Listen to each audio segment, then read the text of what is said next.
नवनीत राणाईच्या उमेदवारीला माननीय एकनाथजी, माननीय अजितदादा, घटक पक्षाच्या 11 सर्व महाराष्ट्राच्या नेतृत्वाने मान्यता दिली आहे। भारतीय जनता पक्षाने त्यांना तिकीट दिलं आहे, ते आता महायुतीचे अधिकृत उमेदवार आहे। मी सर्व घटक पक्षांना विनंती करणार आहे की नवनीत राणाजी यांच्या जे कमळ चिन्ह आहे, या कमळ चिन्हाला प्रचंड बहुमताने विजयी करण्याकरता आपण सर्वांनी सहकार्य करावं।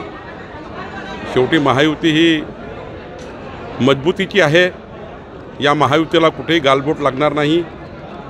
त्यामुळे मला अपेक्षा आहे की थोडी मोठी नाराजी असतात जेव्हा नवीन उमेदवार असतं, अपेक्षित त्या ठिकाणी आपल्याला असतं की आम्हाला उमेदवारी मिळावी, आम्हाला उमेदवारी मिळावी, तर शेवटी एकावेळी एकच व्यक्ती लढू शकतो।